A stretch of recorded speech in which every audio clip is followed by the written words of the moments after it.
She stood in front of the mirror, preparing for another day of work that was slowly suffocating her, when something happened. For a second, just a second, she saw reflected not the face she knew, but the gaze of a stranger. A woman carrying dreams she had buried so long ago she no longer even remembered dreaming them. It was as if her shadow had taken on a life of its own and stared back at her with a devastating question. "What have you done to me?"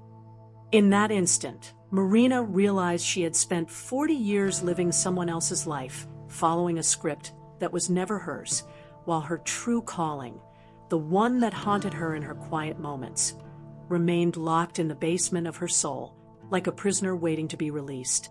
Welcome a glimpse of the real, where silence speaks, and the soul finds itself, what the shadow reveals about your life purpose. Today we'll explore the most dangerous and revealing territory of the human psyche, our shadow, not as an enemy to be defeated, but as the secret guardian of our most authentic purpose. Because maybe, just maybe, what we most reject in ourselves is exactly what we came into this world to do. Marina represents millions of us, a successful executive, respected by her colleagues, admired by her family. She built a life that, on paper, seemed perfect. But there was something wrong, a constant restlessness she couldn't name. It was like living in clothes the wrong size. It worked, but it hurt in places no one could see. She reminds me of Clarice Lispector's protagonist, that ordinary woman who suddenly finds herself faced with a devastating revelation about herself. Like Anna, in Amour, who, upon seeing a blind man chewing gum on the streetcar, suddenly understands that there is a dark universe within her, a territory she always avoided looking at, but which called to her incessantly. Jung would call this the shadow, everything we reject, deny, or suppress in order to be socially accepted. But herein lies the cruelest paradox of human existence. Often, our shadow doesn't just carry our negative aspects. It also harbors our brightest potentials, those that were banished because they were too inconvenient for the world around us. Marina had buried her artistic sensibilities in her 20s when she chose economics over visual arts. Art doesn't make money, her father said. Be realistic, her mother echoed. And so she was. She became the perfect daughter, the exemplary professional, the well-resolved woman. But with every painting she saw in a gallery, with every sunset that made her stop in the middle of the street, something inside her screamed. A muffled but persistent scream. The turning point came unexpectedly, as always happens with major revelations. Marina was in a board meeting, presenting figures proving the success of yet another project, when she looked out the window and saw a woman painting in the square. The artist was completely absorbed in her creation, oblivious to the world around her. And Marina felt something she hadn't experienced in decades, pure, visceral, devastating envy. It wasn't envy of the woman's freedom or her apparent lack of financial worries. It was envy of her courage to be who she was, to express something genuine, to not hide her essence behind spreadsheets and reports. Marina realized she had built a perfect prison around herself, and that she herself was both the prisoner and the jailer. That night, for the first time in years, she dreamed she was painting. In the dream, her hands created shapes she had never imagined, colors that seemed to come from a place deep within her soul. She woke crying, not from sadness, but from a painful realization. Her shadow had spoken through the dream, showing her what she had sacrificed on the altar of respectability. Jung once said that what we do not consciously admit appears in our lives as destiny. Marina was about to discover that her shadow wasn't just a repository of wasted potential. It was the map to her true calling. If you recognize this feeling of living a life that isn't entirely yours, subscribe to the channel. Because now we're going to delve into the most dangerous and revealing territory of the human psyche, the place where our true calling hides behind the social mask we've learned to wear. From that moment on, Marina's journey becomes our journey, because we all carry a shadow, and we all construct personas to survive in the world. But what if the key to an authentic life lies in the very thing we fear most? Marina began to realize something disturbing. She had become an expert at living someone else's life. Every decision she made, every word she spoke, every dream she pursued, none of it felt genuinely hers. It was as if she had taken on the leading role in a play someone else had written for her. This makes me think of Maccabea, the protagonist of Clarice Lispector's The Hour of the Star. Maccabea lived an existence so devoid of self-awareness that she barely knew she existed. She followed the movements of life like an automaton, never questioning whether that life was truly hers. Marina wasn't as extreme as Maccabea, but there was something similarly mechanical about her existence. What happens when we construct an official identity based not on who we genuinely are, but on who we believe we should be? Jung called this the persona, the social mask we wear to conform to the world's expectations. But when the persona becomes so rigid that it stifles our authentic individuality, we pay a terrible price. We lose touch with our true purpose. Marina realized she had banished entire parts of herself to be acceptable. Her sensitivity was emotional weakness. Her intuition was irrational thinking. Her need to create was a waste of time. Her vulnerability was unprofessionalism. Every aspect of her authentic nature had been labeled a flaw and pushed into the shadows. But herein lies a devastating truth that Jungian psychology reveals. When we reject parts of ourselves, we don't eliminate them. We just send them to the unconscious, where they continue to operate autonomously, influencing our choices in ways we don't even realize. The sensitive artist Marina had buried didn't disappear. She transformed into a merciless inner critic that sabotaged any moment of genuine joy. Suppressed intuition manifested as constant anxiety, her psyche trying to communicate truths her rational mind refused to hear. The repressed creative need transformed into a compulsion to control the smallest details of her work, as if organizing spreadsheets could satisfy the hunger to create that devoured her soul. Jung observed that whatever we irritate or excessively admire in others usually reflects something about our own shadow. Marina felt an inexplicable irritation whenever she saw irresponsible people who gave up everything to follow their dreams. Why such an intense reaction? Because they were living exactly what their shadow yearned to do, and their official persona couldn't admit this truth. As Marina began to pay attention to her most intense emotional reactions, she discovered something disturbing. Her harshest judgments of other people were like mirrors pointing to aspects of herself that she had completely rejected. This reminds me of the protagonist of Clarice Lispector's The Passion According to G.H. G.H. was a civilized woman living in an impeccable apartment with a seemingly orderly life. But when confronted by a cockroach in the maid's room, a symbol of what most repulsed her, she has a devastating revelation about her own nature. The cockroach wasn't just a disgusting insect. It was a mirror of everything she had rejected in herself to maintain her superior identity. Jung developed a revolutionary concept. Our shadow contains not only our negative aspects, but also our undeveloped potential. Often, what we most reject in others points to the qualities we need to integrate within ourselves. It's as if our psyche uses the outside world as a laboratory to reveal parts of our personality that have been exiled. Marina discovered this painfully. She had always had a visceral reaction to people she considered dramatic or too emotional. But as she explored this reaction, she realized she was rejecting her own emotional depth. She had learned from a young age that expressing intense feelings was a bad child's thing, or a lack of control. So she developed a cool, rational persona, always in control. But Our psyche doesn't accept these artificial divisions indefinitely. Marina's repressed emotionality didn't disappear. It manifested itself in indirect and destructive ways.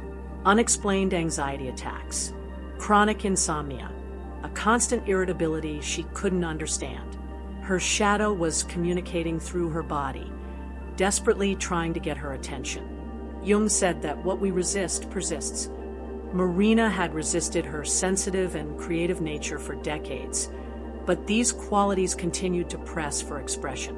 Every time she saw a film that moved her to tears, every time she stood before a work of art that touched her deeply, every time she felt an intense connection with natural beauty, these were moments when her shadow temporarily broke through the barriers of the persona and expressed itself. Most disturbing was the realization that his most dismissed flaws might actually be clues to his authentic purpose. His excessive sensitivity might be a fine antenna for picking up emotional nuances that others miss, an essential quality for an artist. His penchant for drama might be a deep connection to the intensity of human experience, the very thing that fuels authentic creativity. Marina began to understand that she had built her entire life as a defensive reaction against her own nature.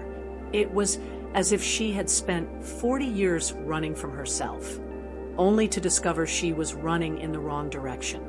Marina realized that her shadow hadn't formed in a vacuum. Every aspect of herself she had rejected carried the voice of someone significant from her past, parents, teachers, peers, who had defined those characteristics as unacceptable. She vividly remembered an episode when she was 8 years old. She had painted a drawing she was immensely proud of, a colorful landscape, full of life and movement. When she showed it to her teacher, awaiting approval, she heard, "You painted outside the lines, Marina. Art is a discipline.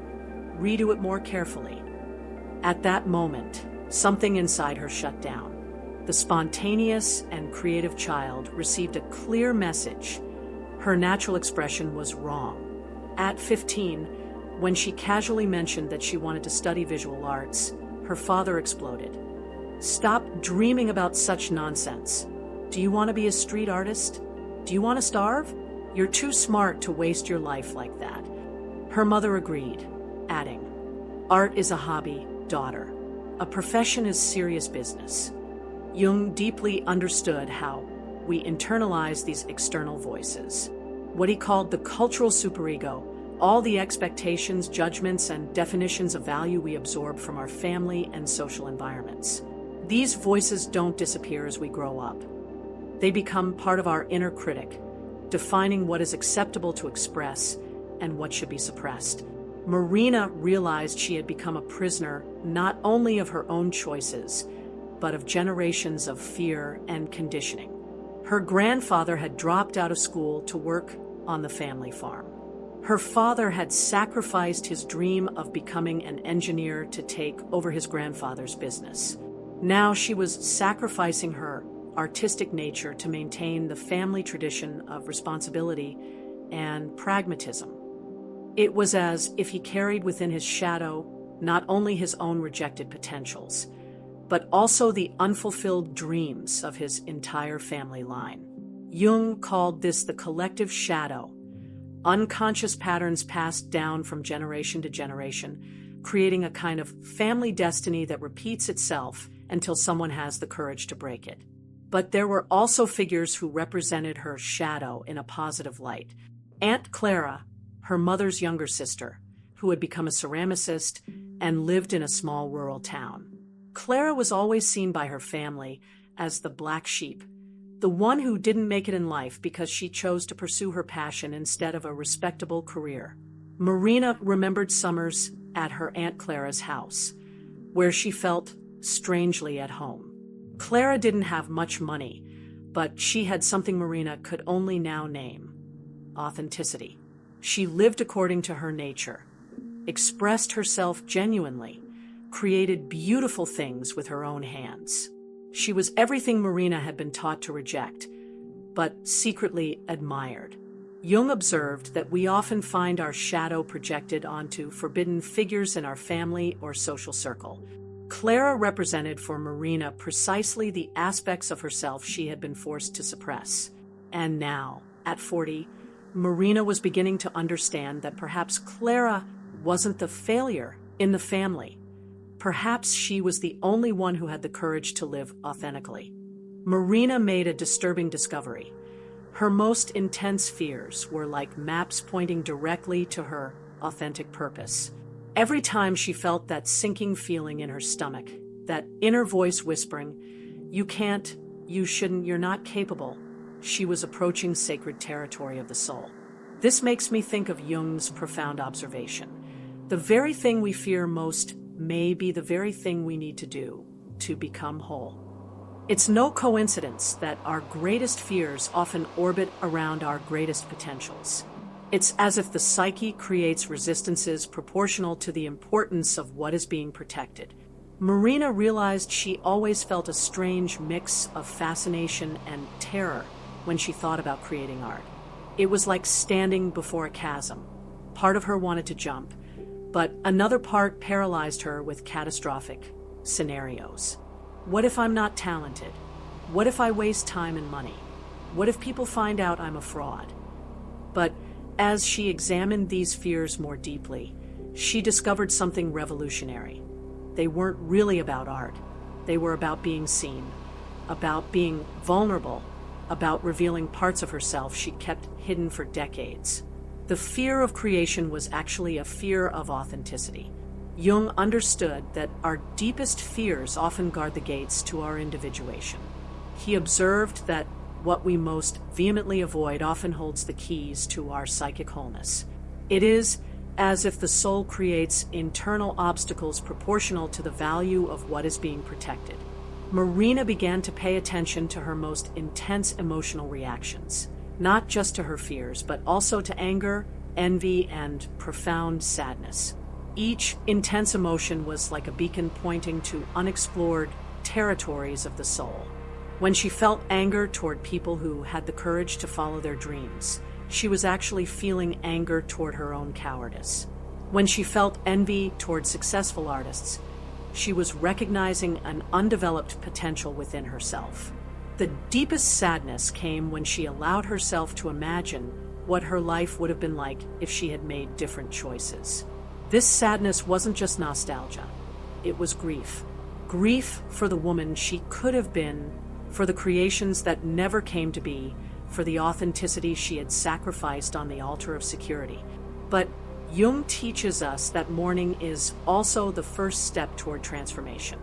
We need to mourn who we were and who we didn't allow ourselves to be before we can be born into who we truly are.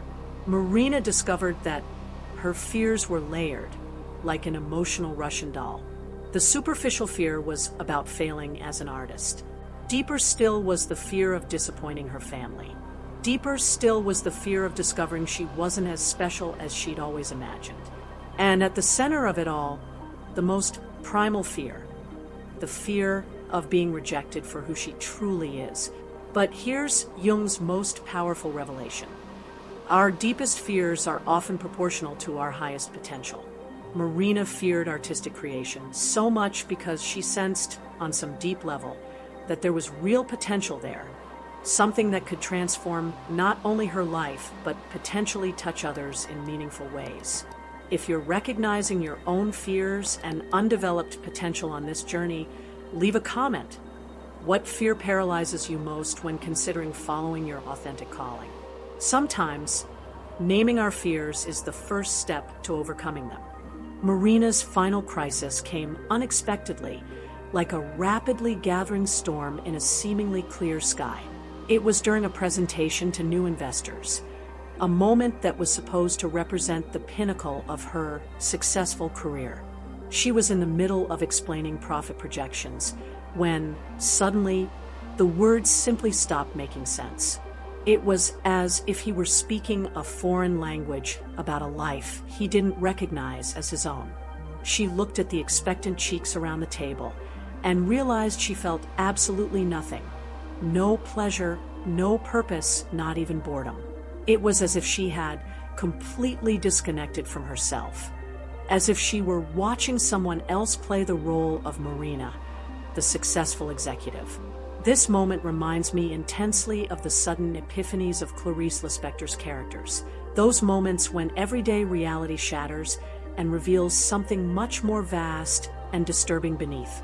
Like Anna in Amour, who sees a blind man and suddenly understands the fragility of her carefully constructed existence, Marina experienced a complete collapse of her official identity. Jung would call this an eruption of the unconscious, moments when the repressed contents of the shadow become so powerful that they break through the ego's defenses and invade consciousness. It's not madness. It's the psyche's natural process of trying to rebalance itself when we live too far from our authentic nature. Marina managed to finish the presentation on autopilot, but when she got home that night, she completely broke down. 40 years of denial and repression had finally taken their toll. She felt as if she were dissolving, as if all the structures she had built to define herself were crumbling simultaneously. Who am I? The question echoed in her mind like a desperate mantra. Without the professional titles, without the external achievements, without the family approval, who was she really? The question terrified her, because for the first time in decades, she had no ready answer. This dissolution of identity is simultaneously the most terrifying and most necessary moment of the journey of individuation. Jung observed that we often need to die psychologically to who we thought we were before we can be born into who we truly are. It is a process that cannot be rushed or avoided, only traversed with courage and faith in the process of transformation. Marina spent weeks in a state of emotional suspension. She couldn't work with the same forced enthusiasm as before, couldn't feign interest in the superficial conversations that once filled her days. It was as if she'd lost the ability to act in the theater of everyday life. Some would call it depression, but Jung would recognize it as a necessary, dark night of the soul, the period of dissolution that precedes all true transformation. If you've ever experienced moments when you felt like your entire life was a lie, subscribe to the channel. Because now we'll explore how these moments of collapse can be portals to authentic rebirth. The decisive turning point in Marina's journey came from a completely unexpected source, a dream that visited her during one of her darkest nights. In the dream, she was in an art gallery, but not as a visitor. She was the artist. Her works were displayed on the walls, and people gathered around them, not just observing, but being genuinely moved by what she had created. But what impacted her most in the dream wasn't the external recognition. It was the feeling of being completely aligned with herself. Every brushstroke on the dream canvases had come from a deep and true place within her. There was no separation between who she was and what she expressed. It was a sense of wholeness she had never experienced in waking life. When she woke up, Marina realized something revolutionary. Her shadow wasn't her enemy. It was her most trusted guide to an authentic life. All those aspects of herself she had rejected, her sensitivity, her need to create, her emotional depth, were not defects to be eliminated, but essential qualities that needed to be integrated into her conscious personality. Jung teaches us that individuation does not happen through the elimination of the shadow, but through its conscious integration. It is not about becoming a perfect person, but about becoming a whole person, recognizing and embracing both our light and our darkness, both our talents and our limitations. Marina made the bravest decision of her life. She would honor her shadow, not impulsively abandoning everything overnight, but consciously and comprehensively. She started small, signing up for Saturday painting classes. She bought art supplies and placed them in a corner of her apartment. She allowed herself to dream again. The transformation wasn't instantaneous or dramatic. It was gradual, like a flower slowly opening in the sun. As Marina began to express her artistic nature, other subtle changes began to occur. She became more authentic in relationships, more present in everyday moments, more connected to her own intuition. At work, she maintained her responsibilities, but with a different energy. No longer the desperate energy of someone trying to prove their worth, but the calm energy of someone who knows their own core. Paradoxically, by no longer seeking external approval so intensely, she became more respected and effective in her professional role. Jung observed that when we integrate our shadow, we not only become more complete individually, we also contribute more meaningfully to the world around us. Marina discovered that her analytical skills, honed over years in the corporate world, actually perfectly complemented her artistic nature. She didn't have to choose between being an executive or an artist. She could be both, integrated and authentic. The final revelation was realizing that her purpose wasn't hidden somewhere far away, but buried in the parts of herself she'd most feared looking at. Her shadow wasn't an obstacle to her calling, it was the gateway to it. Today, 2 years after that moment of complete dissolution, Marina lives a life she finally recognizes as genuinely hers. She still works in the corporate world, but she also paints, exhibits her work, and, most importantly, feels aligned with herself. It's not a perfect life, it's an authentic life.